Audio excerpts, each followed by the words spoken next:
Good morning বন্ধুরা, তোমরা সবাই কেমন আছো? আশা করি তোমরা সবাই ভালো আছো। আমিও অনেক ভালো আছি। শিখা লাইফস্টাইলে তোমাদের অনেক স্বাগত, অনেক ওয়েলকাম। দেখো বন্ধুরা, আজকে সকাল থেকে গপুকে দিয়ে শুরু করলাম। এই দেখো কটা গপু এসছে, দেখেছো আমাদের বাড়িতে? পেছনেরটা তো আমাদের গপু, আর সামনের দুটো গপু আমাদের বাড়িতে বেড়াতে এসছে। আজকে দুপুরবেলা মা রান্নাবান্না তোমাদের দেখাতে পারেনি বন্ধুরা, একটু ব্যস্ত ছিল কাজের বলতে ঘরেই কাজ করছিল। তো ভাদ্র মাস তো চলে গেছে না যাবে জানি না। তো ঘর দুয়ার পুজোর আগে ঝাড়াঝাড়ি করতে হয়, তার জন্য এই যে মা আজকে ঘর দুয়ার ঝেড়েছে, ঘর দুয়ারে হাত দিয়েছে বলে আজকে আর রান্নাটা দেখাতে পারেনি। সকালবেলা তাড়াহুড়ো করে ডাল, মাছের ঝোল, আলু সিদ্ধ আর পাঁপড় ভাজা করে মা ঘরের কাজে চলে গেছে। আর ওই ভাজাটা করেছে, ভাজাটা উচ্ছে আলু ভেজেছিল। তো এই কটা রান্না তাড়াতাড়ি করে ঘরে হাত দিয়েছে। তো ওর জন্য আর তোমাদের রান্নাটা দেখাতে পারিনি, তাই খাবারটা দেখিয়ে দিল।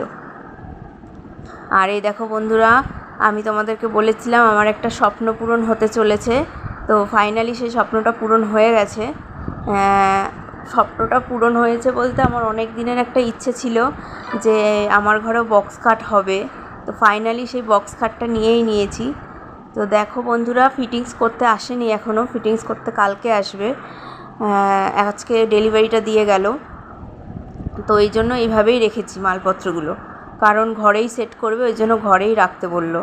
তো মালপত্রগুলো এরম এলোমেলো করে রাখা হয়েছে, যেরম তেরম করে রেখে দিয়ে চলে গেছে ওনারা। তো ওইভাবেই রয়েছে, আমরা আর হাত দিইনি, থাকুক। তারপরে কালকে খাটফাট খুলে সকালই খাটটাট খোলা হয়ে যাবে, খুলে তারপরে সব কিছু আর কি জায়গা পরিষ্কার করে রাখবে। কারণ বক্স খাট মানেই জানো, আর তো কোনো দিন খাটের তলায় হাত দিতে পারবো না, আর খাটটা নাড়াবোও না। তো সেই জন্য কালকে সকালেই সব পরিষ্কার করে নেবে। তারপর দেখো বন্ধুরা, আমরা একটু বেরিয়েছিলাম বলতে একটু ওষুধের দোকানে গেছিলাম। আমার না কাজ করতে করতে পাটা কেটে গেছে টিনে। তো পাটা কেটে গেছে বলে আমার সবাই বললো যে একটু ভ্যাকসিন তো নিতেই হবে, যেহেতু অনেকটা পা কেটেছে, তারপরে রক্ত থামছিল না। সকালবেলা যাই হোক হলুদ দিয়ে রক্ত থামানোর পরে ভ্যাকসিন আনতে গেছিলাম। তো ভ্যাকসিনটা নিয়ে চলে এসেছি, আর একটু খাবারও নিয়ে এসেছি, সন্ধেবেলা টিফিন। তো নিয়ে আসার পরে আমার ছেলে তো জানোই একটু টেস্ট করবেই, ও একটু খাচ্ছে, ওই দেখো একটু খেয়ে চলে গেল। তো তারপরে এখন অনেক রাত হয়ে গেছে বন্ধুরা, দেখতে থাকো তোমরা ভিডিওটা, কেমন লাগে অবশ্যই জানিও। কালকে তোমাদের খাট ফিটিংস করাটা দেখাবো। সেই দিন তো রাত হয়ে গেছে, তো আর কোনো ভিডিও শ্যুট করতে পারিনি। আর আমি এখানে তোমাদের সাথে কী বকবক করছিলাম আমি জানি না, ওই খাট নিয়েই কিছু বলছিলাম হয়তো। তো জানো তো বন্ধুরা, সবার বাড়িতে খাট দেখতাম, বক্স খাট, তো বেশ ভালো লাগতো, আর নিজেরটাও ভাবতাম যে কখন হবে বক্স খাটটা। তো সেই জন্য খুবই ভালো লাগছে আমার নিজের বক্স খাট পেয়ে। ফাইনালি নিজের ঘরে একটা বক্স খাট হয়েই গেল। তো দেখো তারপরে তোমরা বন্ধুরা ফিটিংস করার পরে জানিও যে কেমন লাগলো বক্স খাটটা, অবশ্যই কমেন্ট করে জানাবে। ছেলের দিকটা মাথায় রেখেই নিলাম, কারণ ছেলে এখন বদমাইশি করছে, বড় হচ্ছে আস্তে আস্তে, ওর দিকটা মাথায় রেখেই ওই ডিজাইনটা চুজ করেছি আমি আর ওর বাবা। তো দেখা যাক কতদূর কী হয়। কালকে তো আসার কথা আছে সকালবেলা, এখন জানি না কখন আসবে বক্স খাটটা লাগাতে। তো কালকে লাগাতে আসুক, তখন আমি তোমাদের সাথে শেয়ার করব ভিডিওটা। আর ভিডিওটা কেমন লাগলো অবশ্যই কমেন্ট করে জানাবে, আর চ্যানেলটাকে সাবস্ক্রাইব করে দিও, আর লাইক কমেন্ট করে পাশে থেকো বন্ধুরা। তোমাদের ভালোবাসার খুব দরকার, তোমাদের ভালোবাসা না হলে আমরা কিছুতেই কিছু করতে পারবো না, কোনো দিকেই আগাতে পারবো না। তোমাদের ভালোবাসাতেই আমরা যেটুকু আগাবো, তোমাদের ভালোবাসাতে তোমাদের জন্যই আগাবো। তো তোমরা দেখতে থাকো ভিডিওটা, আর আমি কাজ করি, রাতের যারা কাজ আছে।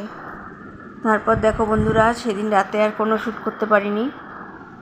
পরের দিন সকালবেলা আমি তোমাদেরকে বাজার দিয়ে একবারে শুরু করলাম, ঘরের সব কাজকর্ম করে নিয়েছি। সকাল বাজার নিয়ে চলে এসছে, কারণ জানো আজকে খাট লাগাতে আসবে, ফিটিংস করতে। তো ঘরে অনেক কাজ, খাটটা খুলতে হবে আমার, স্টিলের খাটটা না একদমই ভেঙে গেছিলো জানো তো বন্ধুরা, মানে কোনো কিছুই করা যাচ্ছিলো না। বাচ্চা নিয়ে যে থাকি, খুব রিস্কে থাকতাম, তো ওর জন্যে খাটটা এমার্জেন্সি করেই কিনতে হলো।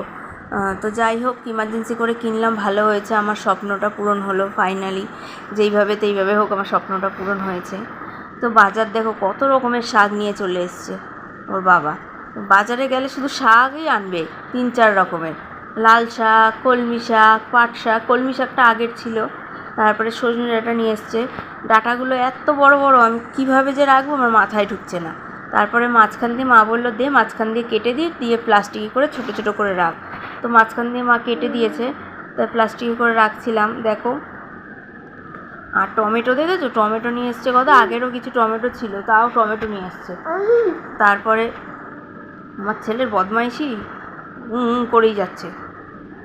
তো যাই হোক, তারপরে এই যে শাক দেখিয়ে দিলাম তোমাদেরকে, শাপলা।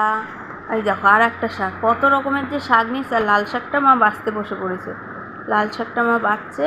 আর মা বললো পাট শাকটা আর কলমি শাকটা রেখে দিই প্লাস্টিকে করে।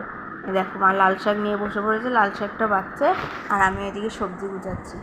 তো সবজি গুছানো হয়ে গেছিলো। তারপরে দেখো খাট ফিটিংস করতে লোক চলে এসছে। তোমাদেরকে বললাম যে খাট ফিটিংস করতে আসবে, তো ফাইনালি লোক চলে এসছে খাট ফিটিংস করতে। আর ওনার অর্ধেক কাজ হয়েও গেছে।